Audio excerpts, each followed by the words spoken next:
औज़ुबिल्लाहि मिनश्शैतानिर्रजीम बिस्मिल्लाहिर्रहमानिर्रहीम रब्बिश्रह ली सदरी वयस्सिर ली अमरी वहलुल उक़दतम मिन लिसानी वयफ़क़हू क़ौली रब्बी ज़िदनी इल्मा रब्बी ज़िदनी इल्मा रब्बी ज़िदनी इल्मा। मेरा अज़ीज़ तलबा व तालिबात, आज की ऑनलाइन क्लासेस में आप तमाम का इस्तकबाल है। तो बच्चों, अभी अभी आपने यहाँ पे एक वाक़या देखा है ना। तो इस वाक़े को देखते ही या यहाँ पर बाबा क़ौम महात्मा गांधी जी की जो तस्वीर दिखाई दे रही है, तो इन दोनों को आप गौर से देखते ही आप अंदाज़ा लगाए होंगे कि आज हमारा लेसन कौन सा है ना तलबा। सही है बच्चों, आज हम तारीख़ का एक बहुत ही अहम बाब, कौन सा बच्चों, अब इससे पहले पढ़ चुके हैं जद्दोजहद आज़ादी, तो उसी से ताल्लुक़ रखते हुए गांधी दौर और आज़ादी की जद्दोजहद, गांधी दौर और आज़ादी की जद्दोजहद, इस बाब का मुतालिया करेंगे। बच्चों, वैसे तो ये बाब जो है बहुत ही बड़ा है और बहुत वजाहत तलब भी है और बहुत मेन भी है। अब हमारे एसएसएलसी इम्तिहान के नुक्ते नज़र से और आने वाले दिगर जो मसाबकती कॉम्पिटिटिव एग्जामिनेशन होते हैं ना बच्चों, उसके नुक्ते नज़र से भी ये बाब ये लेसन बहुत ही अहम है। तो बच्चों, इसलिए हम इसको क्या करेंगे, 3 पार्ट में इसका मुतालिया करेंगे। गांधी दौर और आज़ादी की जद्दोजहद है ना, इसको हम 3 हिस्से बनाएंगे।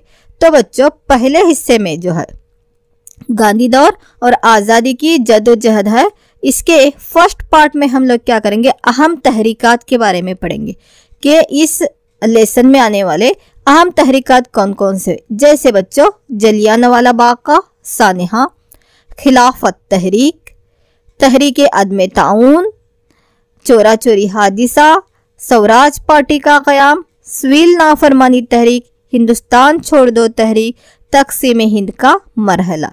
फिर उसके बाद बच्चों हम सेकेंड पार्ट में जो है तहरीक आज़ादी में, जद्दोजहद आज़ादी में हमारे मुहिब वतन हुक्मरानों ने, मुहिब वतन लीडरों ने, रहनुमाओं ने अपना बहुत ही अहम किरदार अदा किया। जैसे महात्मा गांधी जी हैं, जवाहरलाल नेहरू है, अंबेडकर है, मौलाना आज़ाद है, मोहम्मद अली जिन्ना है।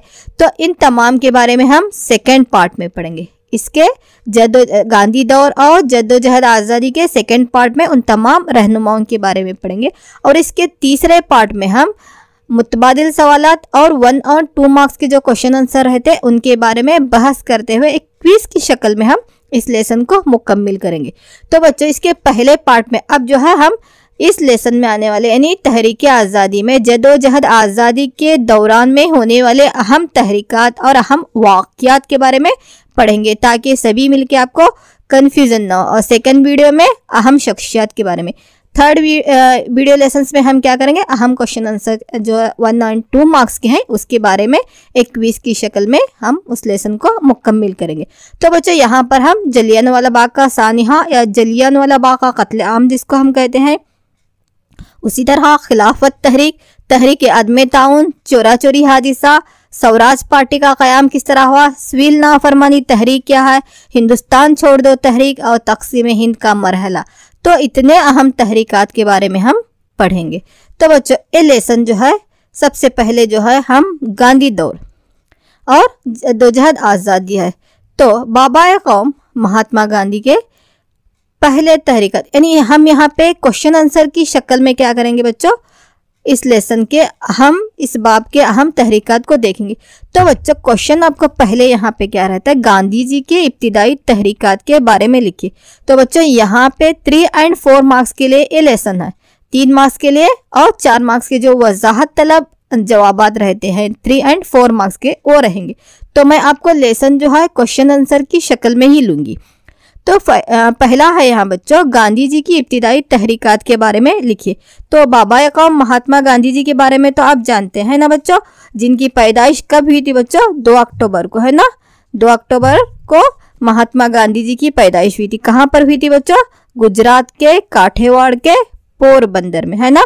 महात्मा गांधी बाबा क़ौम मोहनदास करमचंद गांधी जिनका पूरा नाम था, उनकी पैदाइश 2 अक्टूबर 1869 सन ईस्वी 1869 में जो है गुजरात के काठियावाड़ जिले के पोरबंदर में हुई थी, है ना।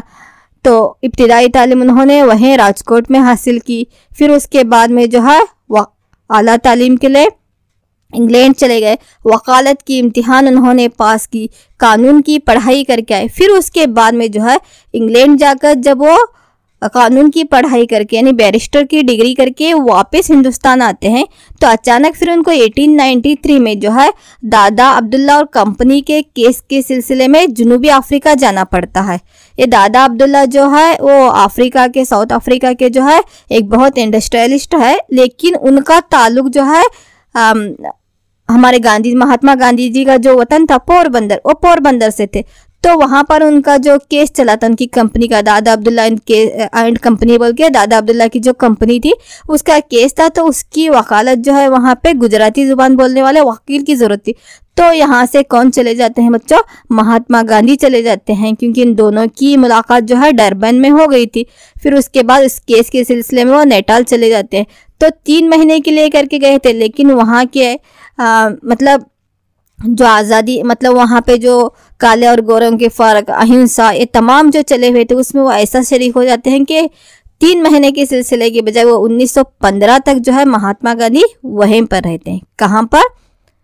साउथ अफ्रीका में। तो वहीं पर रहते हुए सत्याग्रह, अहिंसा के जो तरीके थे वहाँ पर ही उन्होंने उन काले और गोरों के दरमियान जो नस्ली इम्तियाज चला हुआ था, तो वहां पर उसी को अपनाए हुए जो उनके मजबूत हथियारात थे, वो हथियारात को हिंदुस्तान में उन्होंने अपनाए हैं।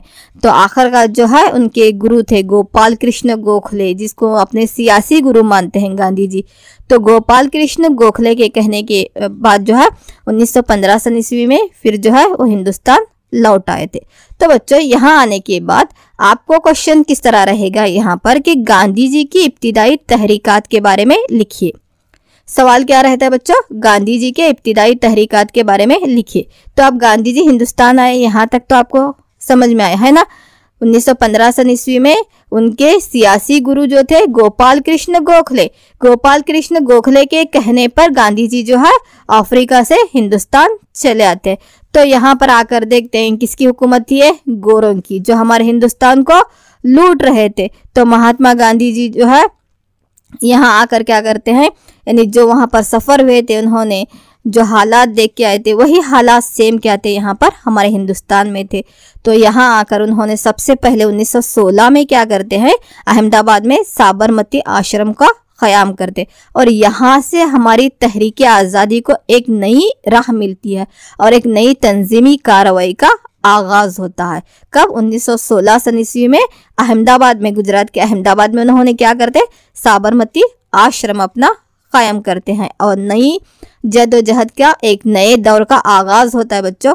तो इस दौर को हम क्या कहते हैं? गांधी दौर कहते हैं। जिस तरह से हम एतदाल पसंदों का दौर, इंतहा पसंद दौर और इनकलाबी दौर पढ़े, उसी तरह से अब जो पढ़ने जा रहे हैं वो गांधी जी का दौर है। कब तक बच्चों? 1947 तक का जो दौर आता है, जिसके दरमियान में बहुत से तहरीकात होते हैं, बहुत से अहम रहनुमाओं ने अपना अपना किरदार, यहाँ तक कि किसानों ने, कबायली बाशिंदों ने, मजदूरों ने भी जो है तहरीक आज़ादी में बढ़ चढ़ कर हिस्सा लिया। तो ये सभी जो है हम इसको 3 पार्ट करके इस लेसन को मुकम्मल करेंगे बच्चों, गांधी दौर को।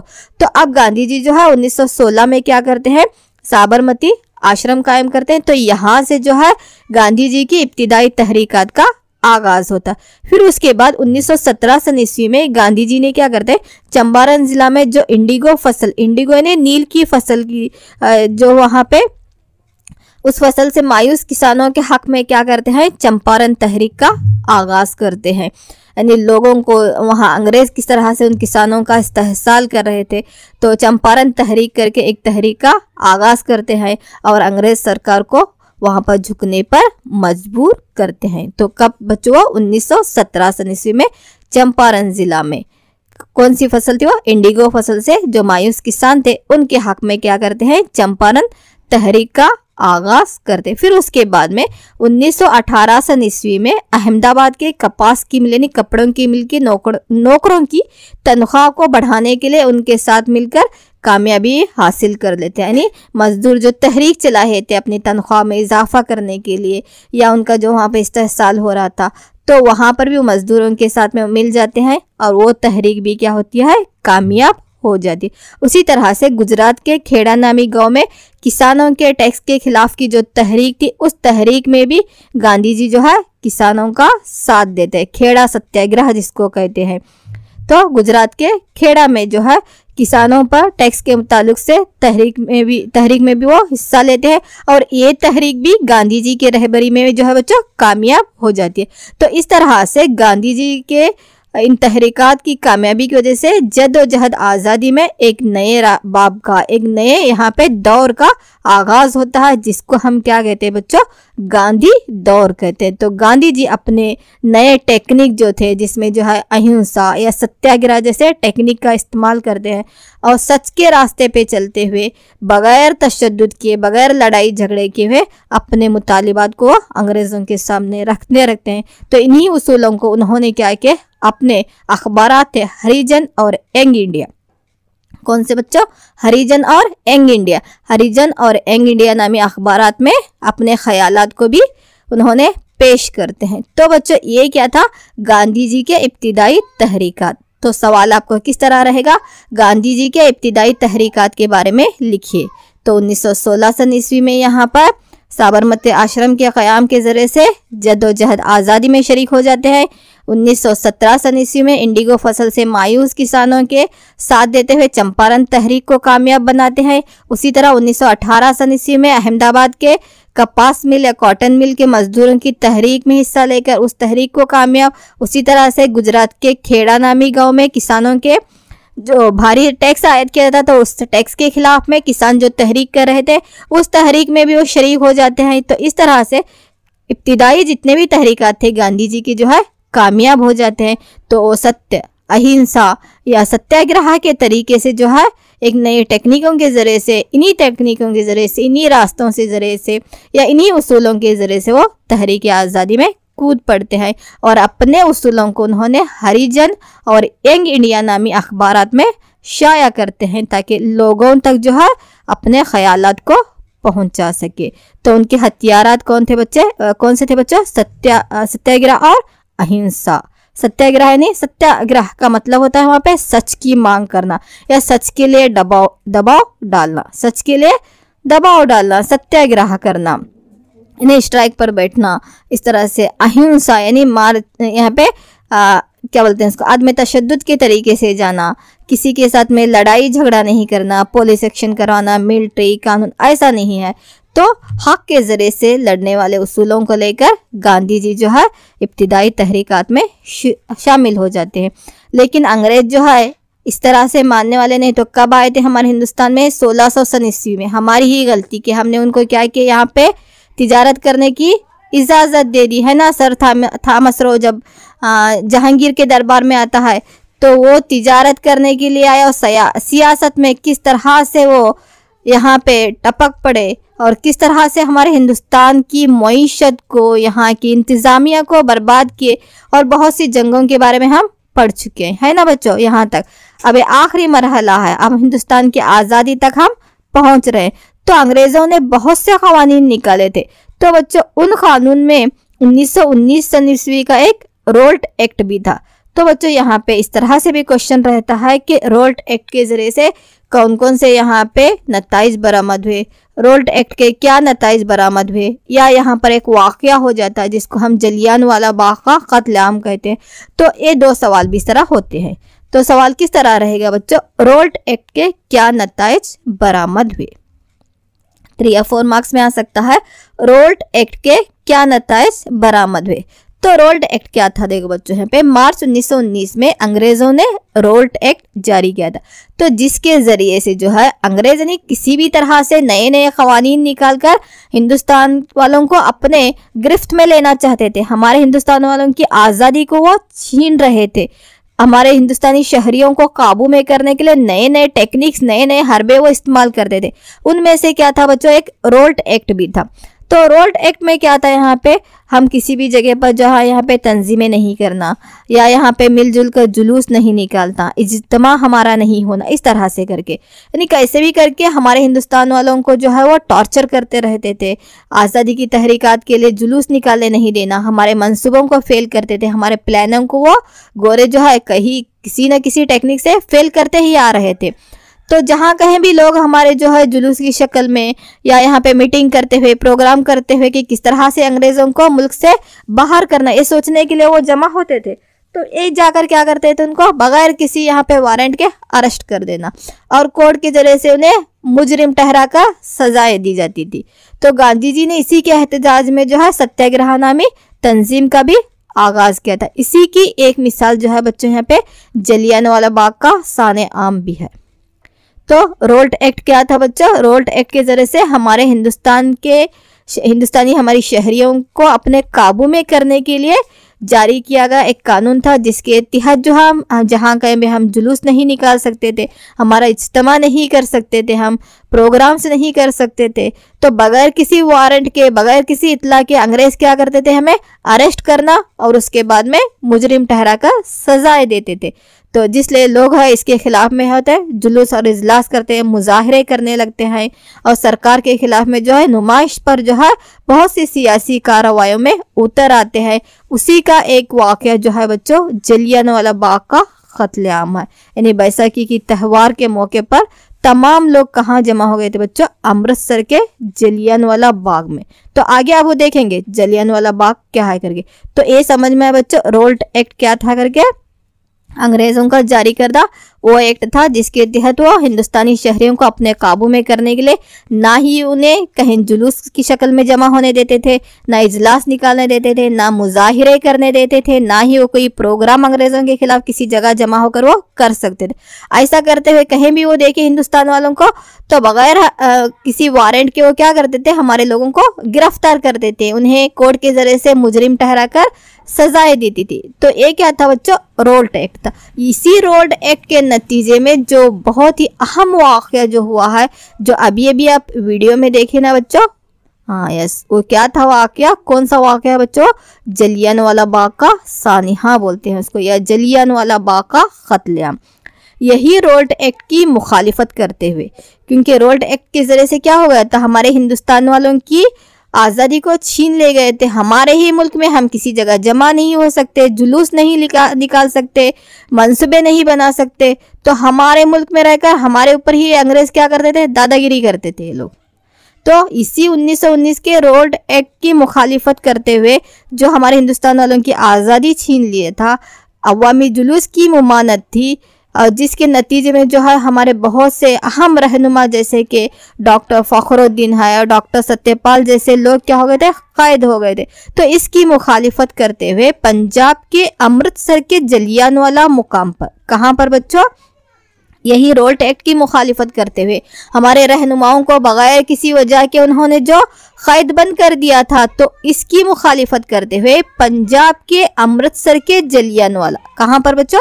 पंजाब के अमृतसर के जलियांवाला बाग के मुकाम पर बैसाखी के त्यौहार के मौके पर तमाम एहतजाजी जो है जुलूस की शक्ल में जमा हो गए थे। तो बच्चों एक ऐसा एक बाग था जिसका जो है एक ही दरवाजा था। तो जनरल डायर को पता चल जाता है कि यहाँ पर हमारे तमाम हिंदुस्तानी जमा हुए हैं। बेचारे वो जो एक त्यौहार की शक्ल में जमा हो गए थे बैसाखी के त्यौहार मनाने के लिए, ना उनके पास कोई हथियार थे, ना कोई आलात थे, ना कोई ऐसी चीज थी कि वो अंग्रेजों का सामना कर सके। बेचारे वो निहत्थे लोग थे हमारे हिंदुस्तान के। तो ऐसे मौके पर जनरल डायर ने क्या किया? अचानक से फायरिंग का हुक्म दे दिया और लोगों को भाग कर जाने के लिए कोई जगह भी नहीं था और दीवारें भी बहुत ही ऊंची थी, वो फलान कर भी नहीं जा सकते थे और भागने के लिए एक ही दरवाजा था जिसको उन्होंने बंद कर दिया था। तो अचानक फायरिंग की वजह से तकरीबन यहाँ पे 380 लोग जो है मर जाते हैं और कई हजार लोग जो है यहाँ पे क्या होता है?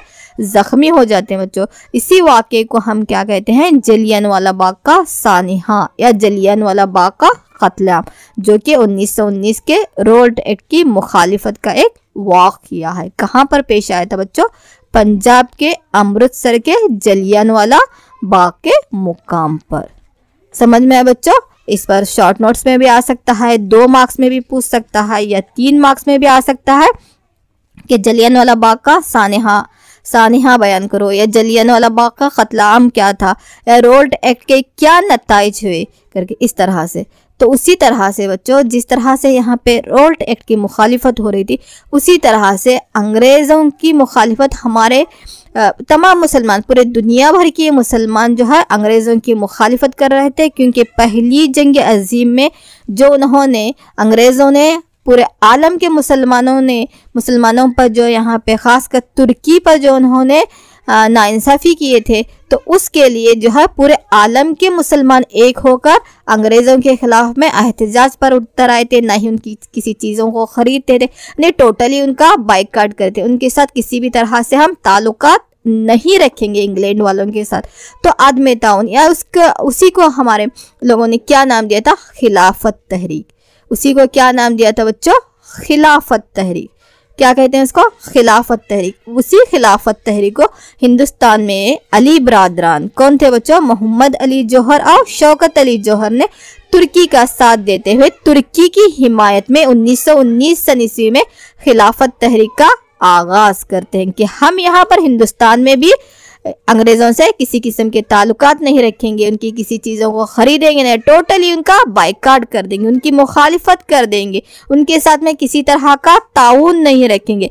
तो तुर्की की हिमायत में 1919 सन ईस्वी में अली बरादरान यानी मोहम्मद अली जौहर और शौकत अली जौहर ने क्या किया, खिलाफत तहरीक का आगाज़ किए थे। बच्चों समझ में आया, खिलाफत तहरीक यानी क्या, पूरे आलम के मुसलमानों की तरफ से चलाई गई अंग्रेज़ों के खिलाफ में एक तहरीक थी, जिसके ज़रिए से अंग्रेज़ों से हम किसी तरह का मेल मिलाप नहीं रखेंगे, जिसको हम आदम ताउन करके बाद में नाम देते हैं, यानी उनकी हर चीज़ का जो हम बाइकाट करेंगे, उनके साथ में ताल्लुकात नहीं रखेंगे करके। तो गांधी जी को भी ये तहरीक बहुत ही पसंद आती है, वो भी मोहम्मद अली जौहर और शौकत अली जौहर का साथ देते हुए खिलाफत तहरीक में शरीक हो जाते हैं। और गांधी जी ने यहाँ तक भी कह दिया कि उनका मोहम्मद अली जौहर और शौकत अली जौहर का साथ देते हुए खिलाफत तहरीक की हिमायत करते हुए कि अंग्रेज़ों को हम हिंदुस्तान से उस वक्त यहाँ नहीं निकाल सकते, या अंग्रेज़ों से हिंदुस्तान को हम उस वक्त तक आज़ाद नहीं कर सकते जब तक कि यहाँ के हिंदू और मुसलमान मुत्तहद ना हो जाए। हम सबको, हिंदू और मुसलमान को मुत्तहद होकर, एक होकर अंग्रेज़ों के खिलाफ में जंग करना ज़रूरी है, तभी हम हिंदुस्तान से इन गोरों को निकाल सकते हैं। क्योंकि हिंदू और मुसलमान हिंदुस्तान की दो आंखों की तरह, हम दोनों एक होना है, हम दोनों को मुत्तहद होना है, तभी हम इन गोरों को, इन अंग्रेज़ों को हिंदुस्तान से निकाल सकते हैं। तो इस तरह से इंडियन नेशनल कांग्रेस में भी मुसलमानों की शिरकत को गांधी जी ने लाजमी करार दिया कि इंडियन नेशनल कांग्रेस जो 1885 में जिसका वजूद हुआ था ना, तो उसमें मुसलमानों की शिरकत को भी लाजमी करार दिया। तो ये तहरीक को जो है कई रहनुमाओं ने जो है इस तहरीक की हिमायत किया, और कांग्रेस की तंजीम ने भी खिलाफत तहरीक की मुकम्मल हिमायत की। तो तहरीक आज़ादी की एक अहम तहरीक कौन सी थी बच्चों, खिलाफत तहरीक भी थी। समझ में आया बच्चों, जिसकी शुरुआत किसने किए थे 1919 में, मोहम्मद अली जौहर और शौकत अली जौहर, जिसको गांधी जी ने भरपूर साथ दिया, और कई हमारे कौमी रहनुमाओं ने भी साथ दिया। इंडियन नेशनल कांग्रेस के तमाम लीडर जो है खिलाफत तहरीक को साथ दी। इसी खिलाफत तहरीक के नतीजे में हमारे पास में हिंदुस्तान में और एक तहरीक का आगाज हुआ, सेम वही प्रिंसिपल, वही रूल्स, वही उसूल लेकर कि अंग्रेज़ों के साथ हम किसी तरह का भी ताल्लुक नहीं रखेंगे, टोटली मुकम्मल तौर पर उनका बाइकाट करेंगे, ना ही उनके ऑफिस में रहेंगे, ना उनके मदारिस में रहेंगे, ना उनकी चीज़ों को खरीदेंगे, यानी टोटल उनके साथ में जो है अदम ताउन करेंगे। उसी तहरीक को हम क्या कहते हैं बच्चों, अदम ताउन की तहरीक कहते हैं। तो सवाल आपको रहेगा कि तहरीक अदम ताउन के बारे में मुख्तसर लिखिए।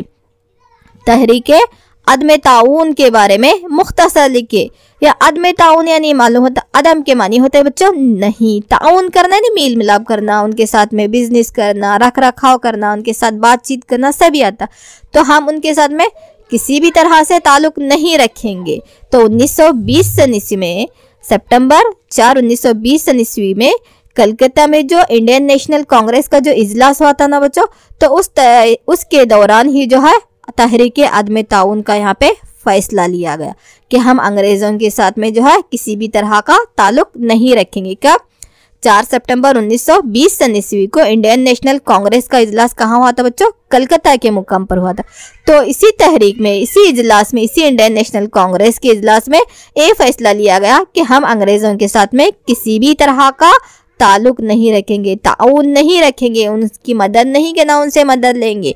तो अदम ताउन का फैसला लिया, हम अहिंसा के जरिए से मुकम्मल आज़ादी को हासिल करेंगे। जो रोल्ट एक्ट हमारे ऊपर नाफिज किया है उसको भी उन अंग्रेजों को वापस लेना पड़ेगा, रोल्ट एक्ट को रद्द करना पड़ेगा।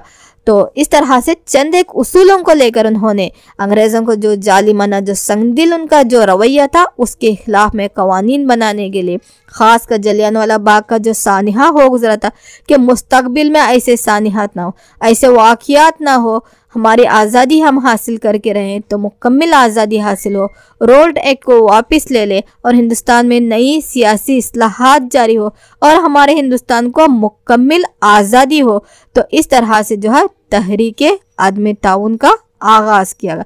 तो तहरीके अदम ताउन के दौरान में जो है चंद एक प्रोग्राम किए गए बच्चों। क्या क्या प्रोग्राम हुए, कौन कौन सी बातों का यहाँ पे फैसला लिया गया, तो इसी का आगे हिस्सा है वो। तहरीक अदम ताउन के बारे में मुख्तसर लिखो बोलते हैं बच्चों, वहां पे आएगा तहरीक अदम ताउन का एक मकसद होगा। अब उसमें कौन कौन से प्रोग्राम है और कौन कौन से तरक्याती काम तहरीक अदम ताउन के दौरान में हो गए। तो इसका फैसला कब लिया गया बच्चों? 4 सितंबर 1920 सन ईस्वी में कलकत्ता में इंडियन नेशनल कांग्रेस का जो इजलास बुलाया गया था, तो वहां पर यह फैसला लिया गया कि हम जो है तहरीक अदम ताउन का आगाज करेंगे, अहिंसा के जरिए से स्वराज या आज़ादी की मांग करेंगे, अंग्रेजों को रोल्ट एक्ट वापस लेने पर मजबूर करेंगे, हिंदुस्तान को मुकम्मल आज़ादी हम दिला कर रहेंगे और अंग्रेजों के साथ किसी भी तरह का ताउन नहीं करेंगे, कोई ताल्लुक उनसे नहीं रखेंगे करके। तो तहरीक अदम ताउन के दौरान में कौन कौन से प्रोग्राम हो गए बच्चे, क्या क्या किए? तो स्कूल, कॉलेज और कोर्ट का बाइकाट किया गया। जहां जहां अंग्रेजों के स्कूलों को छोड़ा गया, कॉलेजों को छोड़ा गया, कोर्ट को जो है जहां पे हमारे वकला जो है वकालत करते थे अंग्रेजों के कोर्ट में, वकालत करना छोड़ दे, उनके मदारिस को छोड़ दे, उनके कॉलेजों को छोड़ दे, जिसके नतीजे में जो है काशी विद्यापीठ या गुजरात, बिहार और जामिया मिलिया इस्लामिया जो दिल्ली के बहुत सी कौमी यूनिवर्सिटियों का बच्चा क़याम होगा। उनकी यूनिवर्सिटियों को हमने छोड़ दिए क्योंकि उनसे हमें ताल्लुक़ नहीं रखना था, अदम ताउन हमें जो करना था। तो तमाम स्कूलों को, मदारिस को, कॉलेजों को और यहाँ तक के कोर्ट का भी हमने बायकाट किए, छोड़ दिए वहाँ पे काम करना। और बहुत से लोगों ने क्या किया, अपने खिताबात भी वापस ले। तो 1919 के एक्ट के मुताबिक इलाकाई दफात के जुलूसों के लिए होने वाले इंतखाबात का इनकार करना जो था कि हम जो है इस तरह से रोल्ट एक्ट पर अमल नहीं करेंगे, अपने जुलूस निकालेंगे, अपने एहतजाजात करेंगे, अपने प्रोग्राम करेंगे, अपने उम्मीदवारों को चुनाव के लिए यहाँ पे जो है खड़ा करेंगे। तो अंग्रेजों के दिए हुए एजाज़ात और खिताबात को भी उन्होंने क्या किया, वापस कर दिया। जिस तरह से रविंद्रनाथ टैगोर को नाइटहुड का खिताब दिया गया, तो वो भी उन्होंने क्या किया, वापस कर दिया। सर अल्लामा इकबाल को सर का खिताब था, वो भी उन्होंने वापस कर।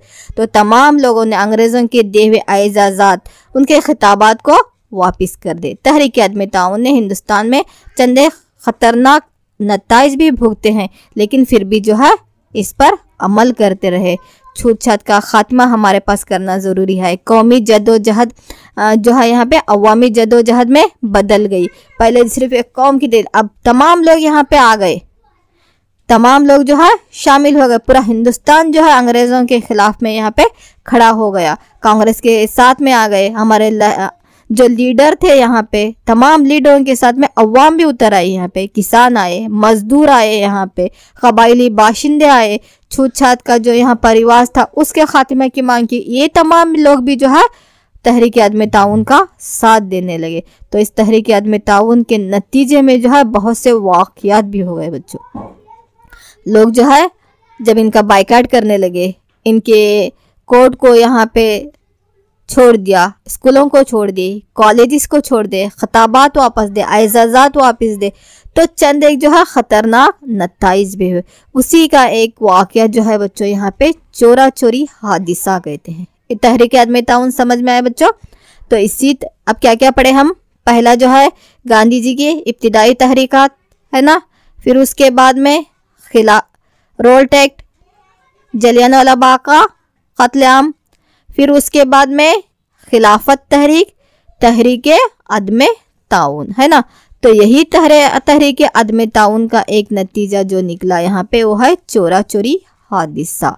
तो चोरा चोरी हादिसे में यहाँ पे क्या हो गया था बच्चों, 5 फरवरी 1922 ईस्वी में उत्तर प्रदेश के गोरखपुर के चोरा चोरी नामी गांव में जो है, उस मुकाम पर जो है पुलिस स्टेशन के रूबरू यानी सामने जो है तकरीबन 3000 किसानों का एक गिरोह कांग्रेस के जो एहतजाजी गिरोह को जो गिरफ्तार किया गया था रोल्ट एक्ट के जरिए, उनकी रिहाई की मांग करने के लिए जमा हो गए थे बच्चों।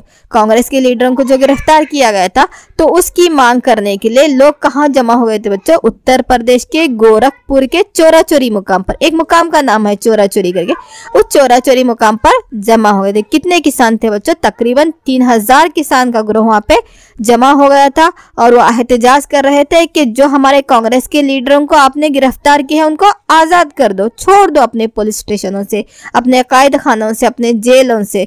तो पुलिस वालों ने क्या किया, किसानों का एहतजाज, उनकी मांग जब ज्यादा हो गई तो पुलिस वालों ने इन बेचारे किसानों पर गोली बरसाने लगे। किसान बेचारे जो कांग्रेस के एहतजाजी लीडरों को रिहा करने की मांग करने के लिए गए थे, पुलिस वाले ने क्या किया, इन किसानों पर गोली बरसाने लगे क्योंकि अंग्रेजों के थे। तो किसानों ने इश्ताल होकर क्या किया, उन्होंने उस पुलिस स्टेशन को ही आग लगा दी, है ना। इंसान जुल्म कब तक सहता है, उसकी भी एक जो है लिमिट होती है, एक इंतहा होती है। तो बेचारे यहाँ पे कांग्रेस के गिरोह की रिहाई की मांग करने गए हैं, ये पुलिस वाले क्या करते हैं, उन पर गोली बरसाने लगते हैं।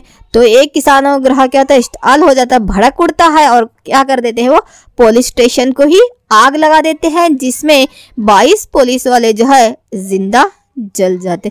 तो इस वाक़े को क्या कहते हैं बच्चों, चोरा चोरी हादिसा कहते हैं। चोरा चोरी हादिसा बयान करो, ये भी 2 मार्क्स में आपको सवाल आ सकता है। समझ में आया बच्चों।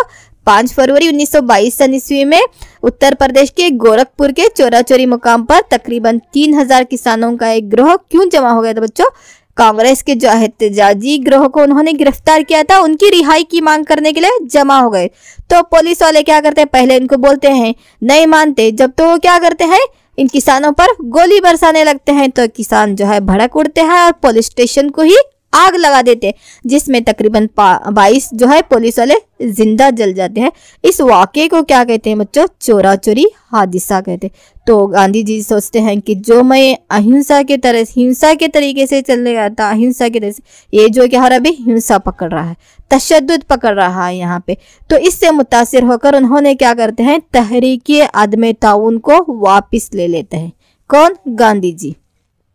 इस हादसे से मुतासिर होकर देखते हैं कि लोग जो है तशद्दुद पर उतर आए, मारपीट पर उतर आए, इसलिए वो तहरीक अदम ताउन को क्या करते हैं बच्चों, 22 फरवरी 1922 ईस्वी को गांधी जी तहरीक अदम ताउन जो हम बुलाए थे, तो उस तहरीक अदम ताउन को वापस ले लेते हैं। जब तहरीक अदम ताउन को वापस ले लेते हैं तो लीडर हमारे देखने लगते हैं कि गांधी जी के इस तरह से करने पर हमारे लोगों में जो एक जज्बा उठा था अंग्रेजों के खिलाफ में, सभी जो एक कौमी तहरीक जो है अवामी तहरीक बन के उभर आई थी, पूरे अवाम जो है अंग्रेजों के खिलाफ में मैदान जंग में उतर आए थे, तो इनका जज्बा एक कम हो रहा है।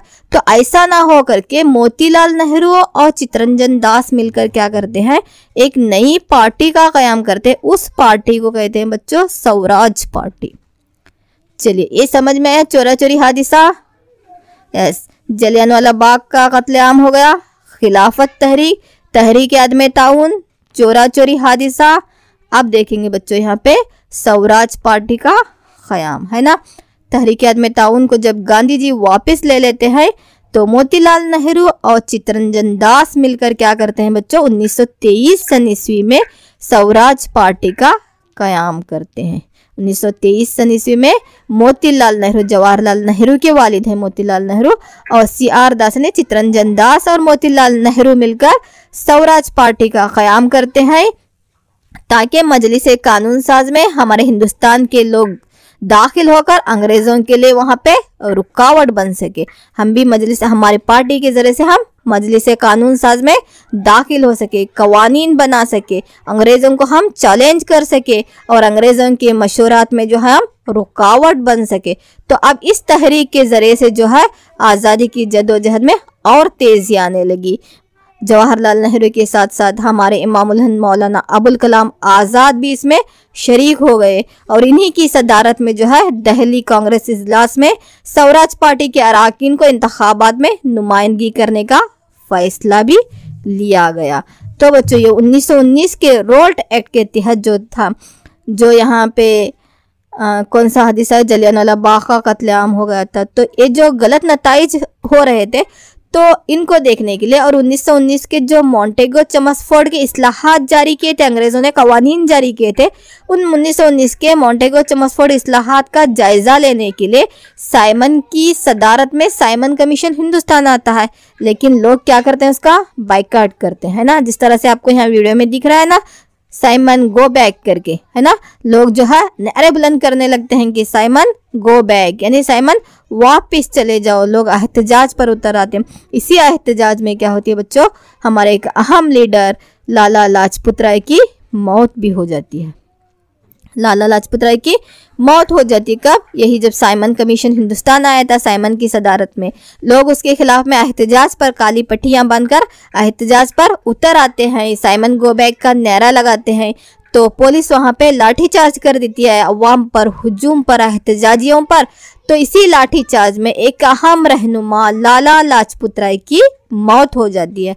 तो जिसकी वजह से हमारे हिंदुस्तान के लोग और भड़क उठते हैं, हिंदुस्तानियों में जद्दोजहद का जज्बा और पैदा होता है, क्योंकि हमारे एक अहम रहनुमा ने अपनी जान गंवा दी थी। और इसमें क्या होती है, वसत होने लगती है। फिर 1928 सन ईस्वी में इसी जमन में जो है मोतीलाल नेहरू की सदारत में एक कमीशन तश्कील पाती है। नेहरू रिपोर्ट भी यहाँ पर क्या होती है बच्चों, तैयार हो जाती है। और 26 जनवरी 1930 सन ईस्वी में लाहौर कांग्रेस इजलास में जो है मुकम्मिल आज़ादी की मांग करते, इसी स्वराज पार्टी की क़यादत में मुकम्मिल आज़ादी की मांग करते हुए दरिया रावी के किनारे पहली बार यौम जश्न आज़ादी मनाते हैं और हिंदुस्तान का तिरंगा लहराते हैं। इसीलिए तो इसी याद को ताज़ा करने के लिए हम 26 जनवरी 1950 सन ईस्वी को यौम जमहूरिया, हमारा दस्तूर कब अमल में लाए बच्चों, इसी वाक़े की याद में 26 जनवरी 1950 सन ईस्वी को हमारा जो दस्तूर अमल में आया है ना, वो इसी वाक़े की याद है कि 26 जनवरी 1930 सन ईस्वी में लाहौर कांग्रेस इजलास में जो है जवाहरलाल नेहरू, मोतीलाल नेहरू, चित्तरंजन दास, मौलाना आज़ाद जैसे रहनुमाओं ने जो है मुकम्मिल आज़ादी की हमें मांग करते हुए क्या करते हैं, दरिया रावी के किनारे अपना तिरंगा लहराते हैं। और पहली बार जो है यौम जश्न आज़ादी मनाया जाता है, जिसके सबब बहुत से हमारे कांग्रेस के लीडरों को, स्वराज पार्टी के लीडरों को अंग्रेज क्या करते हैं बच्चों, गिरफ्तार कर लेते हैं। अंग्रेज क्या करते हैं, यहाँ पे गिरफ्तार करते हैं। लेकिन हमारे लोग जो है रुकने वाले नहीं थे। तहरीक आज़ादी का कारवां ऐसे ही बच्चों आगे बढ़ता चला गया। फिर अंग्रेज़ों के साथ में हम पूरे तरह से बाइकाट पर फिर उतर आए यहाँ पे, जिसको हम तहरीक तरके मवालात भी कहते हैं या सिविल नाफरमानी तहरीक भी कहते हैं। तो बच्चों स्वराज पार्टी समझ में आया। एक एक वाक़यात याद रहे। रोल्ट एक्ट नाफिज हुआ। रोल्ट एक्ट के नतीजे में यहाँ पे जलियांवाला बाग का कत्लेआम, खिलाफत तहरीक, तहरीक अदम ताउन, चोरा चोरी वाक़या, चोरा चोरी हादिसे के बाद गांधी जी ने तहरीक अदम ताउन को वापस ले लिया। स्वराज पार्टी का क़याम हुआ। मुकम्मिल आज़ादी की मांग करते हुए 26 जनवरी 1930 सन ईस्वी में पहली बार जश्न आज़ादी मनाते हुए हमारे तिरंगे को लहराया गया था, है ना बच्चों। तो चलिए फिर आगे बढ़ेंगे। यस, अब निकले गांधी जी हमारे साबरमती आश्रम से निकल पड़े। कहाँ पर, दांडी मार्च, है ना बच्चों। ये वाकया क्या है बच्चों, दांडी मार्च, सत्याग्रह, अहिंसा की लाठी ले हुए आगे निकलते हुए क्या करते हैं, अपने साबरमती आश्रम से निकलते हुए दांडी पहुंचते हैं और वहां पर नमक को तैयार करते हैं, जिसको हम क्या कहते हैं बच्चों, नमक सत्याग्रह या सिविल नाफरमानी तहरीक। तो बच्चों सवाल किस तरह रहता है यहाँ पे, तहरीक तरके मवालात या सिविल नाफरमानी तहरीक के मराहिल लिखिए। सवाल कैसा रहता है बच्चों, तहरीक तरके मवालात या सिविल नाफरमानी तहरीक के मराहिल लिखिए। तो जवाब क्या था, देखो, तहरीक तरके मवालात या सिविल नाफरमानी तहरीक यानी सिविल डिसोबीडिएंट मूवमेंट इसको कहते हैं। यानी अंग्रेजों की हमें फिर बाइकाट पर उतर आए हम। किसी भी उनके रूल्स को नहीं मानेंगे, किसी भी उसूलों को नहीं मानेंगे, किसी भी उनके प्रोडक्ट को हम नहीं खरीदेंगे। तो इस तहरीक की क़यादत किसने की बच्चों? गांधी जी ने। तहरीक तर्क मवालात या सिविल नाफरमानी तहरीक की क़यादत गांधी जी ने की। तो फरवरी 1930 सन ईस्वी में कांग्रेस की कारकर्दगी की कमेटी ने साबरमती आश्रम के पास सिविल नाफरमानी तहरीक के इनाकाद का फैसला ले। कब बच्चों? फरवरी 1930 सन ईस्वी में कांग्रेस की जो कमेटी गांधी जी के साबरमती आश्रम के पास जमा हो गई थी, तो वहां पर यह फैसला लिया गया कि हम जो है सिविल नाफरमानी तहरीक का आगाज करेंगे, तहरीक तर्क मवालात का आगाज करेंगे। तो जिसके तहत जो है गांधी जी ने क्या किया, 11 मुतालिबात पर मुश्तमिल एक चार्ट तैयार करके वाइसराय लॉर्ड अर्विन को पेश किया। तो उसमें से एक मुतालिबा क्या था बच्चों? नमक पर लगाए महसूल का खात्मा करना था। तो गांधी जी ने इसी को क्यों पकड़ा?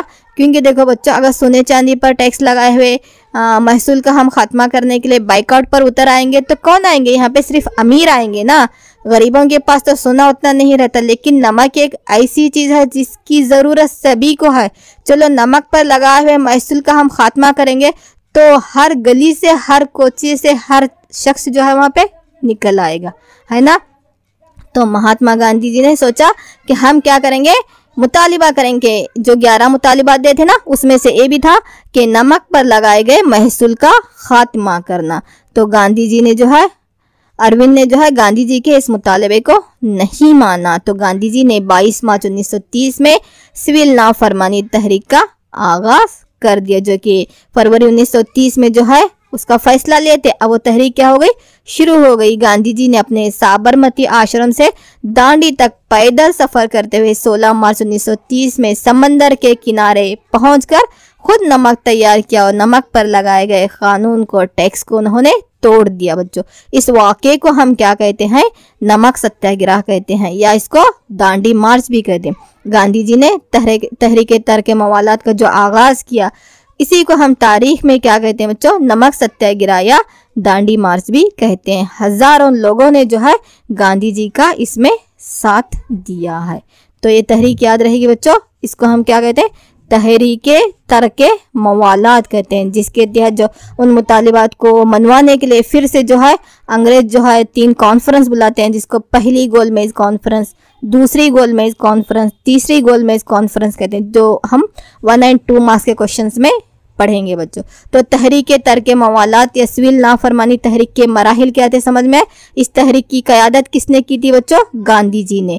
तो फरवरी 1930 में कांग्रेस की जो वर्किंग कमेटी का इजलास साबरमती आश्रम के पास बुलाया गया था, तो वहां पर ही ये डिसीजन लिया गया था, फैसला लिया गया था कि हम क्या करेंगे, सिविल नाफरमानी तहरीक का आगाज करेंगे, इनाकाद करेंगे। तो गांधी जी ने 11 मुतालिबात को, 11 अपनी मांगों को एक चार्टर के जरिए से वाइसराय लॉर्ड अर्विन को जो है पेश किया था। उसने मानने से इनकार किया। उसमें एक मुतालिबा कौन था बच्चों? कौन सा था? नमक पर लगाए गए महसूल का, टैक्स का खात्मा करना था। तो उन मुतालिबात को मानने से इनकार किया गया। तो गांधी जी ने अपने साबरमती आश्रम से दांडी तक पैदल सफर के समंदर के किनारे पहुंचकर नमक तैयार किया, है ना, आपको तस्वीर में दिखाई दे रहा है ना। तो समंदर के किनारे पहुंचकर वहां पे नमक तैयार किया और नमक पर लगाए गए टैक्स के कानून को तोड़ दिया। इसी वाक़े को हम क्या कहते हैं बच्चों? नमक सत्याग्रह या दांडी मार्च कहते हैं, जिसमें हजारों की तादाद में लोगों ने जो है गांधी जी का साथ दिया था। तो ये क्या थे बच्चों? तहरीक तर्क मवालात के दौरान में होने वाले मराहिल थे। समझ में आया बच्चों? तो उसी तरह और एक तहरीक जो है बच्चों यहाँ पे, हिंदुस्तान छोड़ दो तहरीक। तो हिंदुस्तान छोड़ दो तहरीक के मुतालिक लिखिए करके। तो हमारी तहरीकें अब आगे बढ़ते चले गए, है ना। अदम ताउन की तहरीक हो गई, खिलाफत तहरीक हो गई, स्वराज पार्टी का कयाम किया हमने, सिविल नाफरमानी तहरीक हुई। अंग्रेज किसी भी तरह से हिंदुस्तान से जाने के लिए तैयार ही नहीं थे। आखिर में हमने बॉम्बे में जब इंडियन नेशनल कांग्रेस का इजलास बुलाया गया, तो गांधी जी ने वहां पे डिसीजन ले लिया कि करो या मरो का नारा देते हुए जिस तहरीक का आगाज किया, उस तहरीक को हम क्या कहते हैं बच्चों? हिंदुस्तान छोड़ दो तहरीक, है ना। क्विट इंडिया मूवमेंट जिसको कहते हैं, या हिंदुस्तान छोड़ दो तहरीक, जिसका आगाज कब हुआ बच्चों? 1942 सन ईस्वी में। 1942 सन ईस्वी में अंग्रेजी हुकूमत ने अमन बातचीत के लिए स्ट्रैटोफोर्ड क्रिस्प को हिंदुस्तान भेजा था। तो क्रिस्प मिशन जो है हिंदुस्तान आए, जिसने हिंदुस्तान वालों के सामने कुछ तजावीज़ात यहाँ रखे थे, उसको मानने के लिए जो है कांग्रेस के रहनुमाओं ने इनकार कर दिया। फिर 8 अगस्त 1942 ईस्वी में कांग्रेस ने जो इजलास बुलाया था, तो उस कांग्रेस इजलास में यहाँ पे हिंदुस्तान छोड़ दो तहरीक का आगाज किया। मुल्क भर में ये तहरीक जो है बड़े पैमाने पर शुरू हो गई।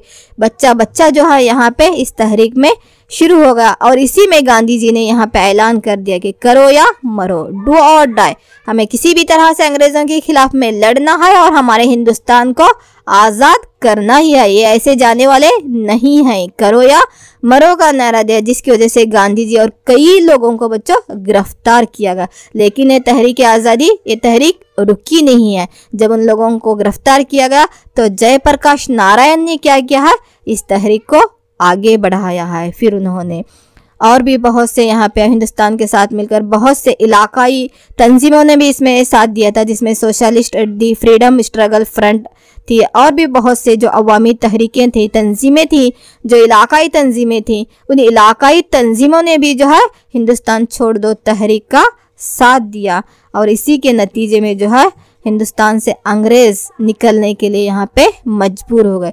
तो इस वाक़े को क्या कहते हैं बच्चों, हिंदुस्तान छोड़ दो तहरीक कहते हैं। समझ में आया?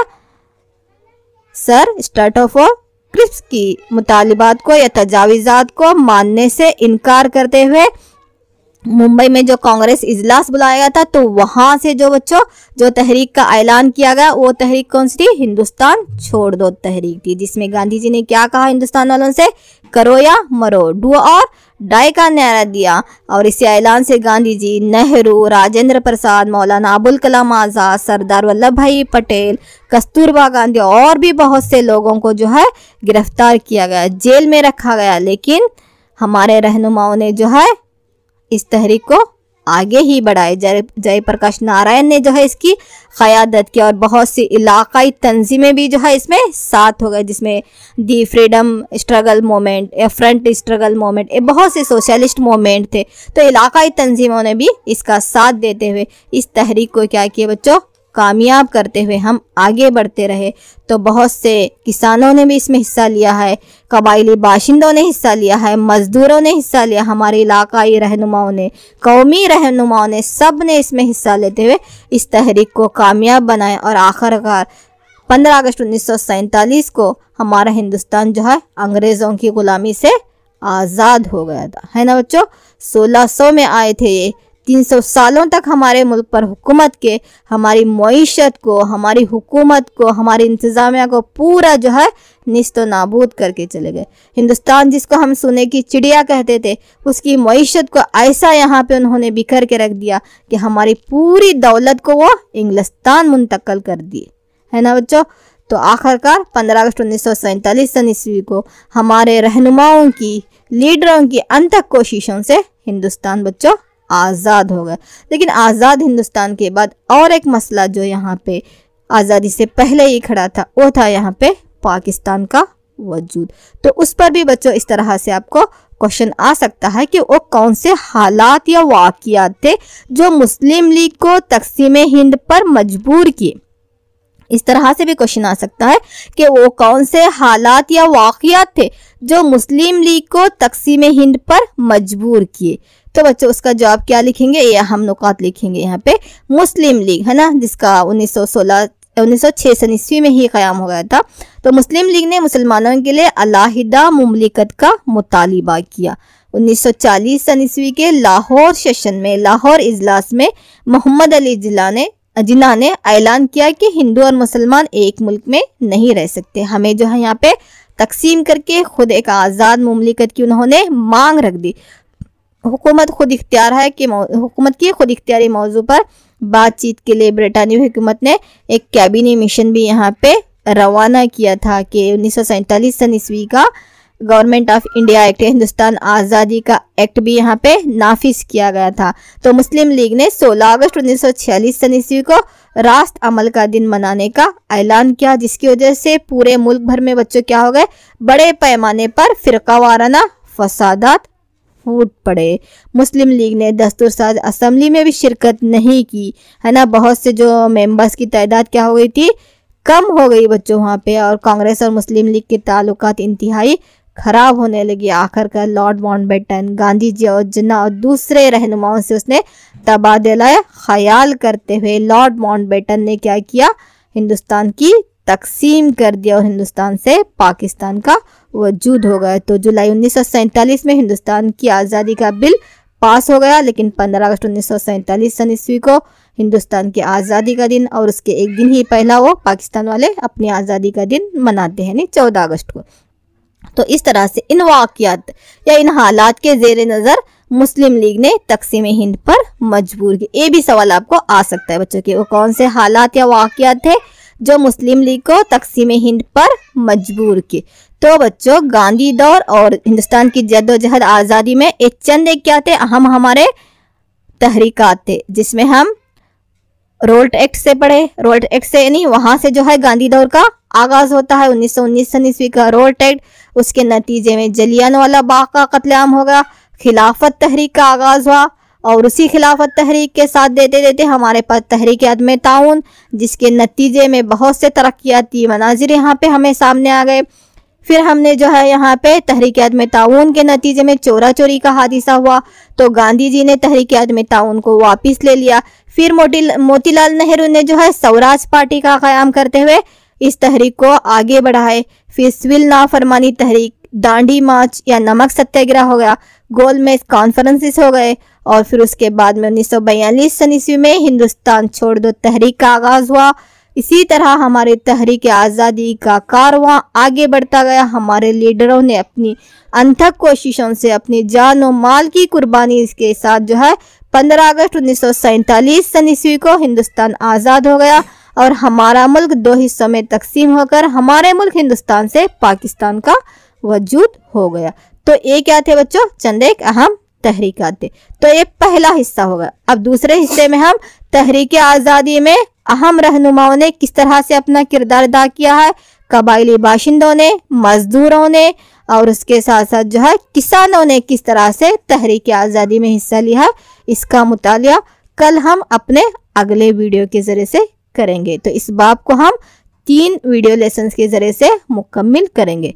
तो चलिए बच्चों, इन तमाम सवालात के जवाबात लिख लीजिए। अगर कुछ नहीं आ रहा है तो यहाँ पर मेरा नंबर है, आप फ़ोन करके या मैसेज करके भी आप पूछ सकते हैं। ओके, अल्लाह हाफिज़, अस्सलाम वालेकुम वरहमतुल्लाहि वबरकातुहू, जज़ाकुमुल्लाह खैरन कसीरन कसीरा व अहसनल जज़ा फ़िद दुनिया वल आखिरा।